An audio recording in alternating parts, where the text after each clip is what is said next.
I'm drinking my morning coffee when 3 police cruisers come screaming up my driveway, sirens blaring, dust clouds choking the morning air with the stench of burning brake pads. The lead officer jumps out, hand on his weapon. "Sir, step away from the structure. We have reports of illegal squatting and drug activity." Drug activity? I'm a 45-year-old tech consultant building a weekend cabin on my own land. "Ma'am," the officer yells to someone behind him, "is this the vagrant you reported?" That's when she steps out. Vivian Blackwood, designer hiking boots that have never seen dirt. Perfect makeup at 6 a.m. The HOA president who's been making my life hell for 6 months. "Officer, I told you he's dangerous. He's been threatening our community." I set down my coffee and smile. "Vivian, you just made the biggest mistake of your pathetic little power trip life. What would you do if some HOA busybody tried to have you arrested on your own property? Drop a comment below. Where are you watching from, and what's your worst neighbor horror story?" Let me back up and tell you how I got into this mess. 6 months ago, I was Marcus Thornfield, burned-out tech consultant, drowning in a nasty divorce and 30-hour work weeks. Then my grandfather died and left me something I never expected. 40 acres of pristine mountain valley in Riverside County that he'd bought for peanuts back in 1962. Everyone thought Grandpa Joe was crazy buying land 2 hours from Los Angeles with no electricity and bears for neighbors, but turns out crazy like a fox runs in the family. This valley sits tucked between mountain ridges like God's own secret hideaway, with pine trees that make you dizzy looking up and a creek that babbles year-round. The air tastes so clean it makes your lungs forget what smog feels like. I decided to build a modest off-grid cabin using solar panels, composting toilet, and reclaimed barn wood. Nothing fancy, just a place where a man can remember who he used to be before lawyers and emails destroyed his soul. That's when the gravel crunches under expensive wheels. Vivian Blackwood arrives in a white Escalade so pristine you could eat off the bumper, wearing hiking boots that cost more than most car payments, and that fake friendly smile that screams, "I want to speak to your manager." She's got perfect makeup at 8 a.m., and the kind of confidence that comes from never being told no in her entire privileged life. "This eyesore violates our community standards," she announces like she's reading corporate policy. "You need proper permits." I show her my building permits, all properly stamped and approved, and explain that my land predates her HOA subdivision by 60 years, which means I'm outside their jurisdiction entirely. Her smile turns sharp as a paper cut. "We'll see about that. This valley has standards now." The smell of her designer perfume clashes with pine sap and sawdust like oil on water, and I realize she's everything wrong with modern America. Fake, entitled, and absolutely convinced her opinion matters more than property rights. Here's what I didn't know yet. Vivian wasn't just some busybody HOA president. She was former city council, the kind of woman who collects power like stamps, and she had big plans for my valley that didn't include a scruffy tech guy building where her friends couldn't see it. 3 days later, I wake up to a stop work order nailed to my cabin door from an anonymous complaint claiming I was building without permits. The county inspector admitted he'd never seen my property, just responded to the complaint, but of course all my permits were valid and work could continue. The message was clear, though. We can make your life hell anytime we want. That's when I started finding survey stakes moved overnight. My property line markers mysteriously shifted to create confusion about boundaries. Someone had been trespassing on my land, messing with legal markers, trying to blur the lines between my property and their precious HOA territory. I installed security cameras that weekend, best investment I ever made, because what I caught on film over the next few weeks would make your blood boil. But here's the thing about being the grandson of a man who carved a homestead from wilderness with nothing but grit and determination. Marcus Thornfield, the burned-out tech consultant, might have rolled over and taken it, but Marcus Thornfield, the inheritor of 40 acres and a family legacy of not backing down from bullies, that Marcus was just getting started, and Vivian Blackwood had no idea what she'd just stepped in. Within 2 weeks, Vivian escalates from passive-aggressive notes to full psychological warfare. She organizes an emergency HOA meeting about what she calls a vagrant encampment threatening community safety, spreading rumors that I'm mentally unstable and potentially dangerous. The woman gets 3 neighbors to sign a formal complaint claiming my unsanitary conditions are contaminating their precious property values, then files a nuisance claim with the county health department complete with photos she took while trespassing on my land. The smell of her cheap hairspray lingers in my cabin for hours after her inspection. My counterpunch starts with high-definition security cameras positioned around my property perimeter, capturing every trespasser and every mysteriously moved survey stake. While she's playing politician, I'm doing detective work, and what I discover about Vivian Blackwood makes my pulse quicken with anticipation. Our HOA president has a history of ethics violations from her city council days, $60,000 in taxpayer money steered to friends and relatives. Plus, her precious HOA was formed without proper environmental impact studies, which in California is like performing surgery without a medical license. But here's the mini twist that changes the entire game. While researching property boundaries, I discover that Vivian's new swimming pool, the one she's been bragging about on social media for 3 months, was built 6 feet onto my property. The concrete contractors never checked the original survey markers, just relied on the HOA's incorrect boundary maps. Every time she takes her morning swim, she's literally trespassing in my backyard, and I have the original 1962 county survey to prove it. During my divorce, I'd learned the hard way that property rights come in different flavors. My ex-wife's attorney had tried claiming easement rights to our shared driveway, but my lawyer explained that easements only give limited access, like letting utility companies run power lines. Fee simple ownership, what I have here, means total control. You own the dirt, the air above it, and everything underneath, which is why I can legally tell Vivian to drain her pool and move it off my land. The expensive lesson from my divorce settlement was worth every penny. Always check original county records because developers will fudge boundary lines to maximize lot sales. Vivian's response to my newfound confidence is predictably desperate. She hires private security to patrol HOA boundaries, and these rent-a-cops start questioning my visitors like we're living in some gated prison community. They demand identification from anyone bringing supplies to my cabin, file anonymous complaints about commercial vehicle traffic every time my contractor friends show up. And Danny, my main builder, reports that security guards are photographing license plates and actively intimidating workers with threats about trespassing violations. The escalation reaches its peak when one of her security guards blocks my driveway with his vehicle and smugly informs me that I need visitor passes for my own property. The crunch of gravel under his boots as he approaches my truck sounds like nails on a chalkboard, and his cologne reeks of desperation mixed with Dollar General aftershave. HOA has community safety standards that apply to everyone in the valley, he explains like he's reciting from a manual written by someone who failed civics class. I filmed the entire interaction, making sure to capture his power-drunk expression when he explains that a private security guard can control access to property he doesn't own, has never owned, and will never own. The video goes viral within 24 hours, 50,000 views, and hundreds of comments from people sharing their own HOA horror stories. Anti-HOA communities on Reddit pick it up, property rights advocates share it everywhere, and suddenly my little valley dispute becomes a symbol of everything wrong with petty tyrants drunk on imaginary authority. The comments are brutal and beautiful. This is exactly why I'll never buy in an HOA. Sue them into bankruptcy. And my personal favorite, that guard looks like he peaked in high school, and this is the most power he's ever had. More importantly, I start getting private messages from other Valley residents who've been quietly suffering under Vivian's reign of terror, people afraid to speak up because they thought they were alone.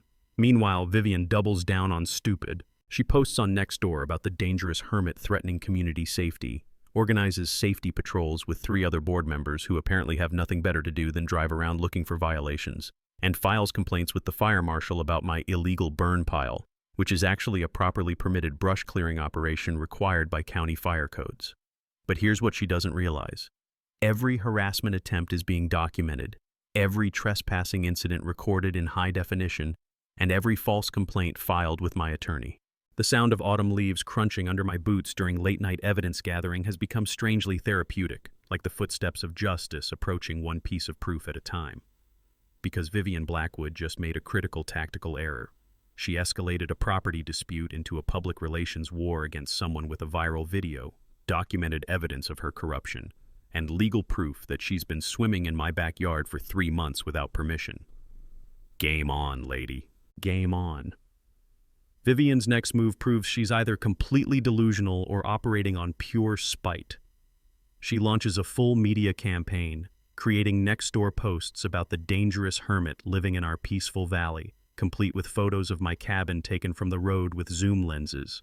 She organizes what she calls a safety patrol with 3 other HOA board members, Karen, Susan, and Janet, because of course those are their names, who drive around in matching white SUVs looking for violations like some suburban Gestapo. Then she files complaints with the fire marshal about my illegal burn pile, which is actually a properly permitted brush clearing operation that the county fire department requires every property owner to maintain.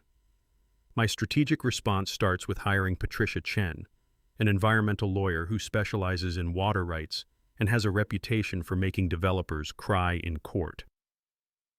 While Patricia begins a comprehensive land survey, I discover something that makes my grandfather's 1962 land purchase look like the deal of the century. His mineral rights include gravel extraction privileges, and there's enough construction aggregate under my property to pave half of Riverside County. More importantly, I file counter-complaints about HOA harassment and trespassing, creating an official paper trail that will haunt Vivian in court. But here's the mini-twist that turns this whole game upside down. Patricia's research reveals that the HOA's developer never owned water extraction rights when they built Hillcrest Estates. The entire subdivision relies on well water that comes from my aquifer, flowing under my property from the mountain springs. They've been illegally tapping my groundwater for 3 years without permission, easement, or compensation. Every toilet flush, every swimming pool fill, every sprinkler system in their precious subdivision is stealing water that legally belongs to me. My tech background had taught me about server architecture and data flow, but water rights operate on similar principles. Everything flows from the source, and whoever controls the source controls the system. During one late-night research session, I'd stumbled across California riparian law, which basically means that if water flows under your land, you own it, and anyone tapping that water without permission is committing theft. The legal precedent goes back to Spanish colonial law, and it supersedes pretty much every HOA covenant ever written. Community dynamics start shifting as word spreads about the illegal water tapping. Danny, my contractor, reveals that Vivian's husband tried bribing him with a county road contract if he'd refuse to work on my cabin. Rosa, who owns the local feed store, mentions that Vivian threatened to organize an HOA boycott if businesses continued serving me. The Valley old-timers remember my grandfather fondly and start sharing stories about how he used to help neighbors during droughts by sharing his well water for free. There's a growing us versus them mentality developing between the newcomers who bought into Vivian's fantasy and the established residents who remember what community actually means. Vivian's escalation reaches new levels of petty tyranny when she attempts to get my building permits retroactively revoked by claiming I never disclosed the cabin to the Environmental Protection Agency. She files a formal complaint with the state claiming my septic system is contaminating groundwater. Ironic, considering she's been stealing that same groundwater for years. She spreads rumors that I'm operating some kind of illegal business from my cabin and threatens local suppliers with HOA boycotts if they continue delivering materials to my property. The physical confrontation builds when Vivian's security patrol blocks a delivery of solar batteries, leaving 2,000 pounds of equipment sitting on the county road in 95-degree heat. The sheriff gets called for a public safety hazard, and I'm forced to hand-load industrial batteries while sweat stings my eyes and the smell of hot asphalt makes breathing feel like sucking exhaust fumes. The texture of rope burns on my hands from moving equipment without proper crew becomes a daily reminder of how far Vivian will go to make my life miserable. But every harassment attempt is being documented. My security cameras capture her patrol members trespassing to photograph my septic system. I record phone conversations with county officials who admit they're getting daily complaints about my property from the same person. My attorney files each false complaint as evidence of a systematic harassment campaign designed to force me off my legally owned land. The sound of Vivian's voice carries across the valley during her safety patrols, sharp and entitled as fingernails on chalkboard. She's got that particular brand of suburban outrage that comes from never being denied anything, and the growing desperation in her tone tells me she's starting to realize this isn't going according to her plan. Because here's what Vivian Blackwood doesn't understand. She just declared war on someone who owns the water supply for her entire subdivision, has documentation of 3 years of theft, and access to enough construction aggregate to make her husband's business irrelevant. She wanted to play hardball, but she brought a plastic bat to a professional game. Time to show her what real power looks like. Vivian's legal warfare kicks into overdrive when she hires Thompson & Associates, a downtown law firm that charges more per hour than most people make in a week. They file an injunction against my construction, claiming my cabin violates Valley aesthetic standards. Apparently, rustic log construction offends their sensibilities more than McMansions with fake Tudor facades. She attempts to get historical preservation status for the area, which would freeze all development except for projects that meet her approval, and files a homestead exemption challenge on my property taxes, trying to claim I don't actually live here full-time. My research deep dive reveals corruption that makes Watergate look like a parking ticket. The HOA's formation documents contain 17 different legal errors, including failure to notify 3 property owners who should have been included in the original covenants. Several families never received proper legal notification when the HOA was formed, which means the entire organization lacks authority over properties that predate the subdivision. Even better, Vivian personally profited from development contracts by steering landscaping work to her brother's company at inflated prices.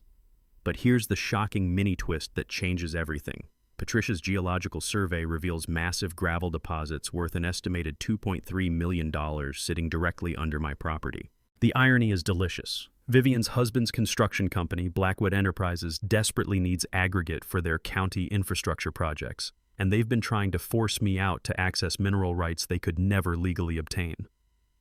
Their harassment campaign wasn't about property values or community standards. It was about stealing my inheritance to fund their business empire. I'd learned about mineral rights the hard way during my grandfather's estate settlement. The probate attorney had explained that federal homestead grants from the 1960s often included subsurface rights that modern property owners don't even realize they have. These rights supersede local zoning laws, HOA covenants, and pretty much every municipal ordinance because they're backed by federal authority. Most people sell their homes without ever knowing they're sitting on valuable resources, but my grandfather had been smart enough to retain every right the government offered. Community polarization reaches a breaking point as 3 Valley families receive HOA violation notices immediately after publicly supporting my right to build. The local cafe owner gets pressured to ban me from the breakfast counter where I've been eating for 6 months. Anonymous flyers appear throughout the valley claiming I attract undesirable elements, which apparently means anyone who doesn't drive a luxury SUV and worship at the altar of property values. Valley residents are forced to choose sides publicly, and the divisions are getting uglier by the day. Vivian's sabotage campaign escalates to actual property damage when my solar panels mysteriously get damaged during a windstorm that somehow missed every other structure in the valley. A surprise septic inspection reveals another anonymous complaint about illegal dumping, forcing me to pay for emergency pumping services on a system that's functioning perfectly. The county fire marshal receives concerned citizen reports about my burn permits, and my internet provider cancels service due to customer complaints about my account. My silent preparation involves installing military-grade security cameras with night vision capabilities and motion sensors that can detect a rabbit at 50 yards. I begin documenting every HOA violation of proper legal procedures, building a case file that would make a federal prosecutor jealous. I contact Sarah Martinez, an investigative journalist from Channel 7 who specializes in municipal corruption stories, and secretly meet with 3 other property owners who've been harassed by Vivian's gang of suburban terrorists. The dramatic incident that pushes me over the edge happens when I return from a supply run to find Vivian's security patrol had attempted to enter my cabin while I was away. Security cameras captured 2 guards trying to jimmy my front door lock, claiming later they were checking for code violations on private property they have no authority to inspect. I return to find scratches around the deadbolt, my personal items disturbed, and boot prints on my front porch that match the guards' tactical footwear. The emotional low point hits me while I'm sitting in my grandfather's chair, looking at his photo on the mantel and questioning whether this fight is worth the constant stress. Part of me considers selling the property and moving somewhere quieter, maybe Montana or Idaho where people mind their own business. But seeing that weathered face in the photograph reminds me that he didn't clear this land and build his legacy so his grandson could run away from the first bully who showed up with lawyers and fake authority. The smell of pine sap and wood smoke fills my cabin as I make the decision that will define everything that comes next.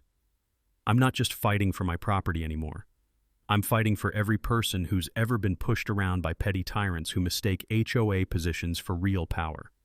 Vivian Blackwood wants to play games with someone's family legacy. Time to teach her that some games have consequences she never saw coming. The game-changing discovery comes on a Tuesday morning when Patricia calls me with news that makes my coffee taste like victory. She's found something in the federal archives that changes everything. My grandfather's 1961 land grant wasn't just a simple property purchase. It was issued under Homestead Act provisions that include complete mineral rights to the entire 400-acre valley floor. Not just my 40 acres, the whole damn valley. The legal implications hit like a freight train loaded with justice. Any construction affecting groundwater in this valley requires my permission, which means Hillcrest Estates was built without proper mineral rights clearance. The HOA's water wells are technically illegal without easement agreements that were never negotiated, never signed, and never recorded. I can legally restrict access to all gravel deposits under their precious neighborhood, and every foundation, every driveway, every sidewalk in their subdivision sits on aggregate I own. During my corporate days, I'd seen plenty of contracts with buried clauses that could make or break million-dollar deals. Federal homestead grants operate the same way. They include rights that supersede every local ordinance written since. The expensive legal education from my divorce had taught me that original federal land grants trump state law, county zoning, and especially HOA covenants.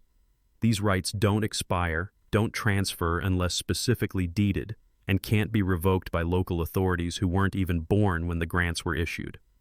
But here's the strategic revelation that makes everything click into place. Vivian's husband's construction company submitted a bid for an $1.8 million county road project that requires 50,000 tons of gravel from valley deposits. They need my mineral rights to fulfill that contract, and the timeline matches perfectly with when their harassment campaign began 3 years ago. This was never about cabin aesthetics or property values. It was a systematic campaign to acquire my mineral rights through intimidation, hoping to force a below-market sale before I discovered what I actually owned. The power dynamic shifts completely as I realize I'm holding all the legal cards. I can shut down the HOA's water access immediately if I choose, controlling the literal lifeblood of their subdivision. I control access to over $2 million in mineral resources that their entire business plan depends on. Every piece of harassment, every false complaint, every trespassing incident has been documented in high definition, creating an evidence file that prosecutors dream about. My emotional transformation is complete. I'm no longer the defensive victim trying to build a peaceful cabin retreat. I'm the strategic opponent with federal law backing my every move, and Vivian's harassment campaign has given me legal grounds for everything from civil rights violations to criminal conspiracy charges. My grandfather's legacy isn't just 40 acres of mountain property. It's a responsibility to protect this valley from people who think wealth and connections can override federal law. The community support aspect becomes crucial as I realize this fight affects everyone in the valley. 3 elderly residents have been harassed with bogus property maintenance violations. Local businesses have been threatened with boycotts for serving me. Valley families are being forced to choose between supporting their neighbor and avoiding HOA retaliation. This isn't just about my cabin anymore, it's about whether communities will be controlled by elected officials accountable to residents or by self-appointed tyrants accountable to nobody. Patricia explains that we could settle this privately, take a cash payment, and walk away quietly, but that would leave every other valley resident vulnerable to the same tactics, and it would dishonor everything my grandfather built here. The decision crystallizes with perfect clarity. We're going public, exposing the corruption, and making sure Vivian Blackwood's name becomes synonymous with HOA overreach in legal textbooks, because sometimes the right thing to do and the satisfying thing to do are exactly the same thing. Time to show this valley what justice looks like when federal law meets small-town corruption. Legal team assembly begins with Patricia bringing in Jerome Washington, a civil rights attorney who specializes in harassment and discrimination cases and has a track record of making bullies pay for their behavior in both criminal court and civil settlements. The local prosecutor's office shows immediate interest when Patricia presents evidence of HOA corruption, and County Supervisor Maria Santos agrees to support a full investigation into improper development permits and water rights violations. The smell of fresh legal briefs and highlighter ink fills Patricia's conference room as we spread out 3 years of documented evidence across a table that's seen its share of David versus Goliath battles. Community coalition building happens faster than I expected as people realize they're not alone in suffering under Vivian's reign of terror. Danny reveals that the HOA demanded kickbacks for contractor referrals, threatening to blacklist any builder who refused to pay their administrative fees. Rosa documents threats against businesses that support me, including anonymous calls warning about HOA boycotts and permit challenges. 3 elderly residents come forward with stories of harassment over property maintenance violations that include citations for having dandelions in their yards and parking their 20-year-old trucks in their own driveways instead of garages. Evidence compilation becomes a full-time job as we organize over 200 hours of security footage showing trespassing, harassment, and property damage. HOA financial records reveal systematic overspending on legal fees and private security, with invoices that suggest Vivian's been using community funds to finance her personal vendetta against me. County permit applications contain false information about water sources and environmental impact, and email chains obtained through discovery show coordination between Vivian and her husband's construction company to manipulate the development approval process. Strategic planning sessions reveal that we're not just building a legal case, we're orchestrating a public education campaign about HOA abuse and property rights. The team decides to expose corruption publicly rather than settle privately, understanding that a quiet settlement would leave other residents vulnerable to the same tactics. We plan a coordinated response involving media coverage, county officials, and valley residents, timing everything to coincide with the HOA's annual assembly, where all the dirty laundry gets aired in front of cameras and witnesses. My corporate background in project management proves invaluable as we coordinate multiple moving parts like a military operation. I agree to implement a temporary water access restriction to demonstrate my legal authority over the subdivision's water supply, giving residents a taste of what life looks like when someone actually enforces property rights. The timeline gets synchronized with county board meetings and HOA proceedings to maximize public impact and media coverage. Technical preparation involves a professional geological survey that confirms $2.8 million in extractable gravel deposits under my property, water flow analysis proving the HOA wells depend entirely on my aquifer, and environmental impact studies showing that Hillcrest Estates development violated watershed protection regulations. Legal title searches reveal 3 other properties in the valley with similar homestead rights, meaning Vivian's authority is even more limited than she realizes. During one late-night planning session, Patricia explains the discovery process in civil litigation, which basically means we get to demand every document, email, and financial record related to HOA operations. Courts prefer contemporaneous records over testimony because people lie, but documents don't, which is why my obsessive documentation of every harassment incident becomes the foundation of our case. We also research mineral rights versus surface rights, discovering that federal homestead mineral rights supersede state and local zoning authority, giving me legal powers that most property owners never even know exist. Media strategy coordination brings Sarah Martinez from Channel 7 on board for the HOA corruption angle, and we develop a social media campaign to document harassment of Valley residents in real time. The county transparency advocate agrees to attend the HOA meeting as an official observer, and we arrange for live streaming the final confrontation to prevent intimidation tactics and ensure everything happens in the public eye. Psychological preparation becomes crucial as Patricia coaches me on public speaking, helping me translate complex legal concepts into everyday language that cameras and courtrooms can understand. We rehearse key talking points, practice handling Vivian's personal attacks and deflection tactics, and build confidence through community support and ironclad legal backing. The sound of my voice getting stronger and more confident during practice sessions tells me I'm ready for whatever Vivian throws at me. Final logistics include briefing the county sheriff about potential confrontation at the HOA meeting, arranging media credentials for public portions of proceedings, and preparing water restriction notices for immediate service. Cease and desist orders targeting the security patrol and harassment campaigns sit ready for delivery, and restraining orders wait for signatures to protect Valley residents from retaliation. The taste of anticipation mixes with morning coffee as I realize we're not just fighting for my cabin anymore. We're taking down a corrupt system that's been terrorizing this entire community for 3 years. Time to show Vivian Blackwood what happens when federal law meets small-town tyranny. Vivian's desperate measures reach new heights of absurdity when she attempts to fast-track an emergency HOA vote to assess special fees of $15,000 per household, claiming the money is needed to fund an extended legal battle against my environmental terrorism.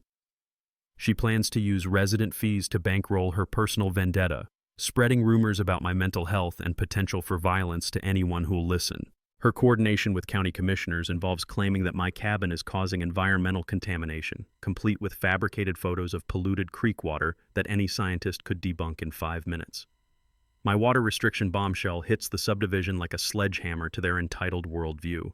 I serve legal notice restricting HOA well access with 30 days notice, citing illegal use of mineral rights and 3 years of unauthorized water theft.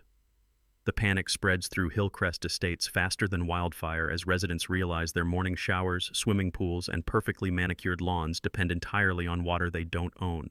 Local news covers the story with the headline, "Valley Landowner Cuts Off HOA Water Access." And suddenly every homeowner in the subdivision is Googling water rights and mineral ownership at 2 a.m.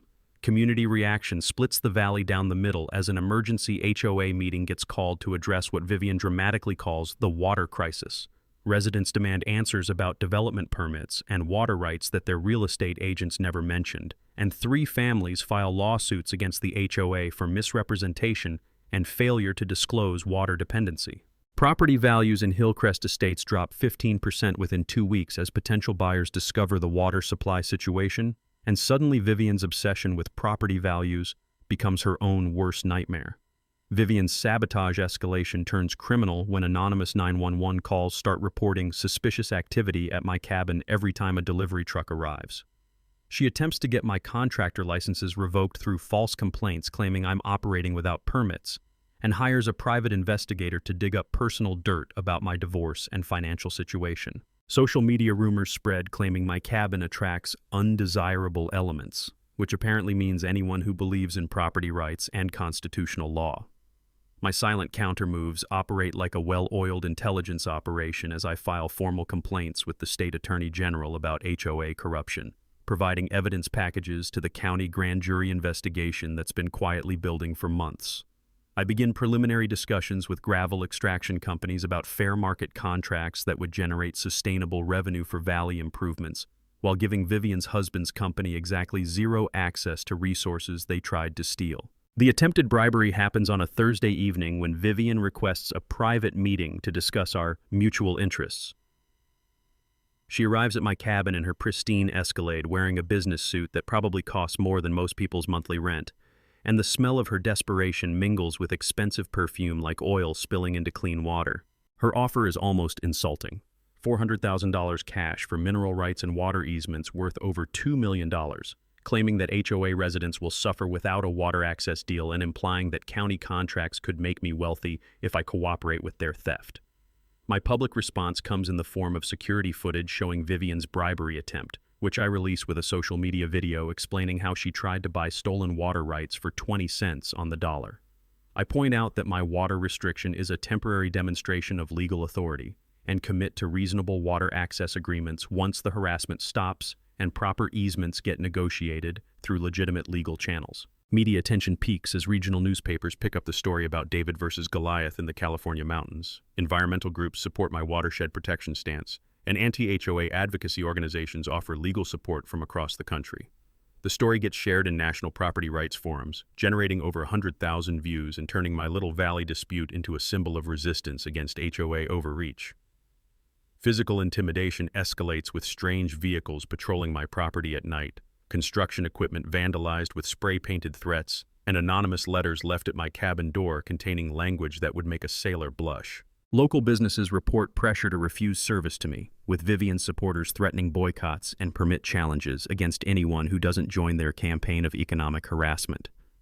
Community support response mobilizes like a neighborhood watch program on steroids as Valley residents organize volunteer security patrols for my property.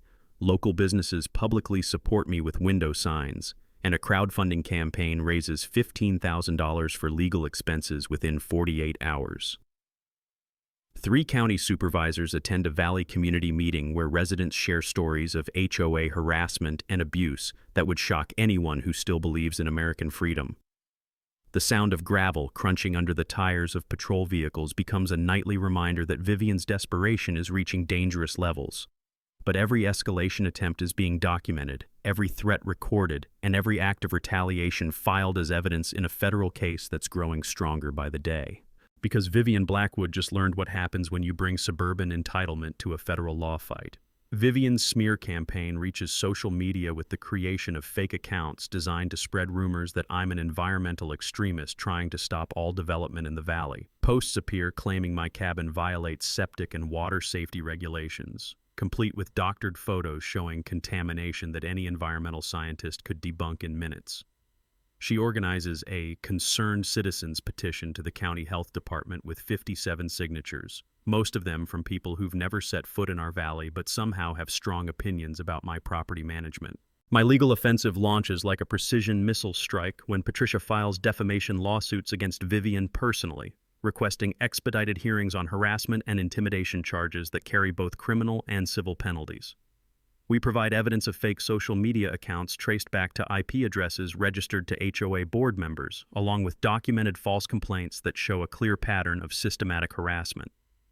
The county prosecutor opens a criminal investigation into HOA financial irregularities after discovering that community funds have been used to pay for private attorneys pursuing personal vendettas. The shocking discovery that changes everything comes when our private investigator reveals that Vivian has embezzled $180,000 from HOA funds over 3 years, using the money for personal legal expenses, security contracts, and what appears to be a home renovation project that somehow got classified as community improvements. The HOA treasurer, Margaret Winters, helped cover up missing funds by creating false invoices and backdated contracts. 3 years of financial records show systematic fraud that makes Bernie Madoff look like a small-time pickpocket.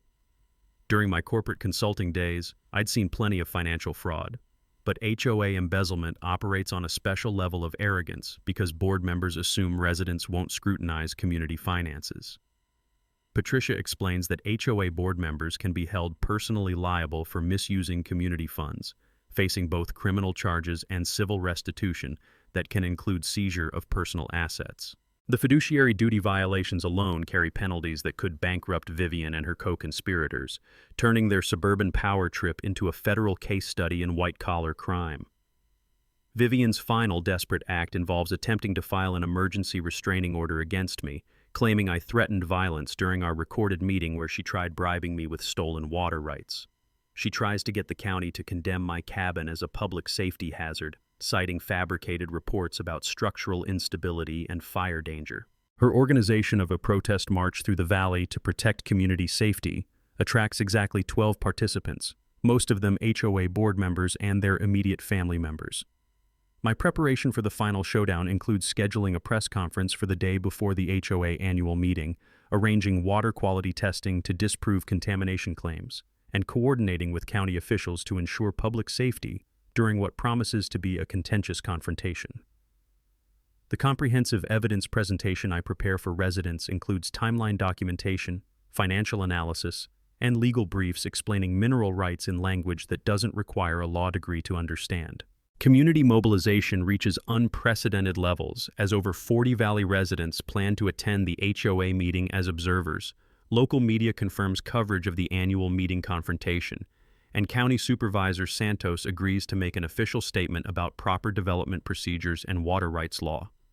Environmental groups organize a peaceful demonstration supporting my watershed protection efforts, creating a circus atmosphere that Vivian never anticipated when she started this fight.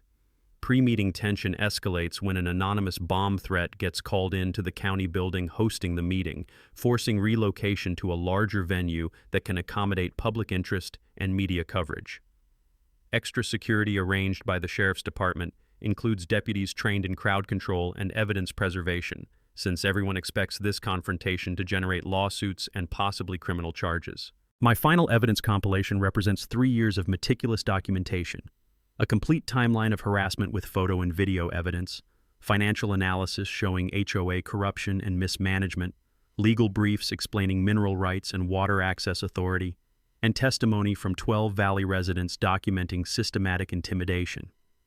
The smell of fresh printer paper and binding glue fills Patricia's office as we prepare exhibits that will destroy Vivian's credibility in front of cameras and witnesses. Vivian's last-minute maneuvers include attempting to exclude non-HOA residents from the meeting, trying to limit public comment to 5 minutes total, calling for secret ballot votes on all HOA business, and bringing additional private security to maintain order during proceedings. Her desperation tastes like victory as I realize she understands exactly how badly this is going to end for her. The emotional stakes couldn't be higher as this confrontation determines whether my valley becomes a model of community cooperation or remains under the control of corrupt tyrants who mistake HOA positions for actual authority. Multiple families' homes and livelihoods hang in the balance. Vivian's reputation and financial future depend on controlling the narrative, and the battle between community values and developer greed reaches its climax. Time to show Vivian Blackwood what happens when federal law meets small-town corruption in front of television cameras. The Valley Community Center is packed beyond capacity with standing room only and the smell of nervous sweat mixing with camera lights and industrial carpet cleaner. Local TV news crews have their equipment positioned for maximum dramatic effect. County Supervisor Santos sits in the front row with a legal pad full of notes, and Sheriff Martinez stations deputies at strategic locations around the room. 83 residents plus media fill every available seat, creating an atmosphere that feels more like a town hall uprising than a routine HOA meeting. Vivian attempts to control the meeting agenda from the moment she gavels the session to order, trying to exclude me from speaking and limit discussion to HOA business only. The County Supervisor Santos intervenes immediately, citing California's Brown Act and public interest requirements that make this a matter of legal transparency rather than private club politics.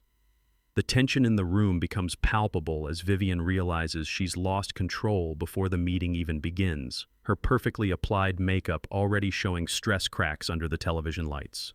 My formal presentation of evidence begins with a timeline of harassment that draws audible gasps from the audience as I display security footage of trespassing, attempted break-ins, and property damage. The revelation of mineral rights ownership hits the room like a thunderclap when I produce the original 1961 federal land grant showing that I own subsurface rights to the entire valley floor, not just my 40 acres. But the mic drop moment comes when I reveal Vivian's husband's construction company connection and their systematic campaign to steal $2.3 million in mineral resources through intimidation and fraud. Ladies and gentlemen, I announce, holding up the geological survey results, for 3 years the Blackwood family has been trying to force me off my property so they can access gravel deposits worth more than most of you paid for your homes. This was never about cabin aesthetics or community standards. This was about theft. Vivian's desperate defense crumbles as she claims I'm lying about property ownership and mineral rights, despite documentary evidence projected on screens throughout the room. She accuses me of trying to destroy property values and community safety through extremist environmental agenda, her voice rising to near shrieking levels as she realizes the audience isn't buying her victim narrative. When Patricia presents evidence of embezzled HOA funds, Vivian breaks down completely, claiming she was protecting the community by using resident fees to fight my terrorism. Law enforcement response is swift and decisive as County Prosecutor James Chen announces the formal investigation into HOA financial crimes. Sheriff Martinez serves a warrant for complete HOA financial records dating back to the organization's formation, and a restraining order gets issued against Vivian's security patrol activities. Criminal charges are filed for harassment, intimidation, embezzlement, and conspiracy to defraud homeowners, while federal authorities express interest in the civil rights violations. The community reaction is explosive and cathartic as residents give a standing ovation when I explain that water access will be restored immediately through fair easement agreements that protect everyone's rights. 3 HOA board members resign on the spot rather than face criminal liability. Residents demand immediate refunds of illegal special assessments, and a unanimous vote of no confidence removes Vivian from the HOA presidency permanently. Media coverage captures everything in real time as Channel 7's live broadcast shows Vivian's complete breakdown and admission that she used community funds for personal legal battles. Reporter Sarah Martinez interviews Valley residents about years of harassment and intimidation, while Patricia explains mineral rights law for viewers across Southern California. The story gets picked up by national news outlets as a textbook example of HOA overreach and corruption. My gracious victory speech focuses on healing rather than revenge as I announce immediate restoration of water access for all residents, propose fair water sharing agreements that protect everyone's legal rights, and offer to sell gravel to the county at cost for road improvement projects. I commit a portion of mineral rights profits to establishing a valley conservation fund that will protect our watershed and wildlife habitat for future generations. The knowledge sharing continues as Patricia explains to television cameras that federal homestead mineral rights supersede local zoning authority, meaning original land grants often include rights that trump HOA covenants completely. She details HOA board fiduciary duties and personal liability for mismanaging community funds, emphasizing that board members can face criminal charges for embezzling money that belongs to residents. Vivian's final humiliation plays out in front of rolling cameras as she gets handcuffed and arrested for embezzlement. Her husband's construction company loses county contracts due to corruption investigations, and personal assets get frozen pending restitution to defrauded HOA members. She's facing 3 to 5 years in prison plus $500,000 in civil penalties, while her reputation becomes synonymous with HOA abuse in legal textbooks. Community healing begins immediately as the new HOA board gets elected with transparency and accountability as core principles.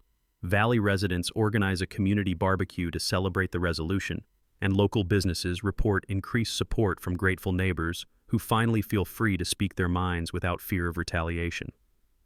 The taste of victory is sweet, but the real satisfaction comes from knowing that justice served publicly protects everyone.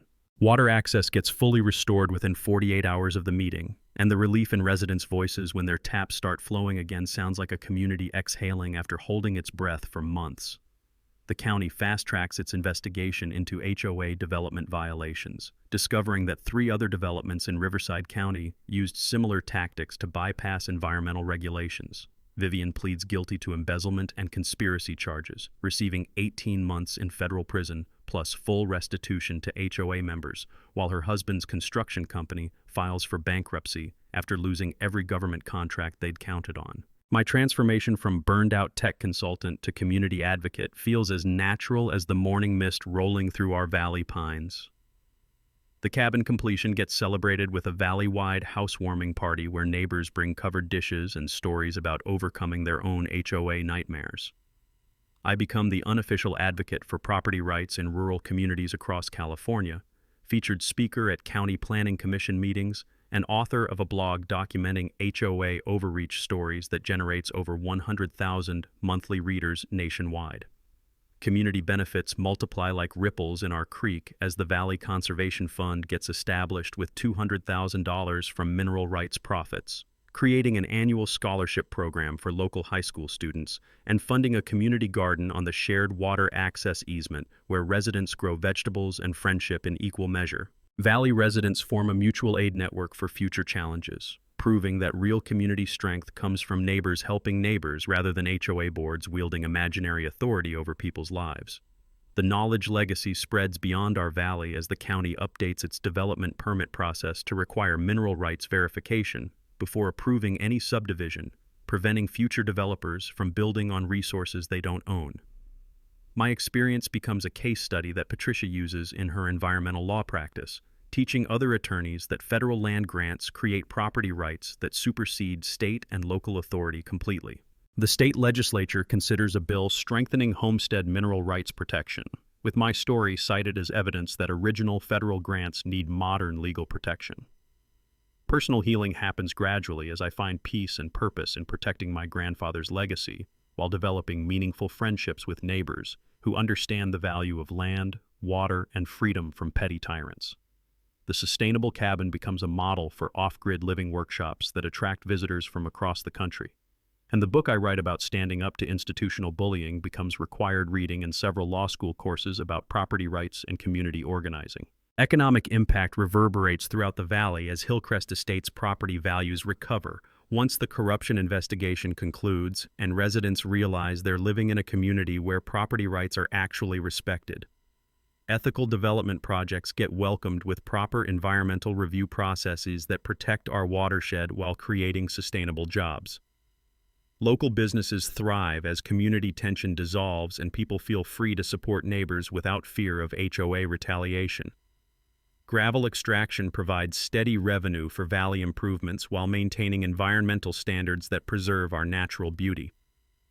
Environmental success stories multiply as the Watershed Protection Plan gets adopted by county planning departments throughout Southern California, native plant restoration projects get funded by conservation grants, and a solar energy cooperative forms among valley residents who want to share clean power resources. My cabin gets featured in Sustainable Living magazine as an example of how individual property rights and environmental protection can work together when communities cooperate instead of fighting. Justice continues serving as Vivian completes her full sentence and pays complete restitution to HOA members, while 3 former board members face ongoing civil penalties for enabling corruption.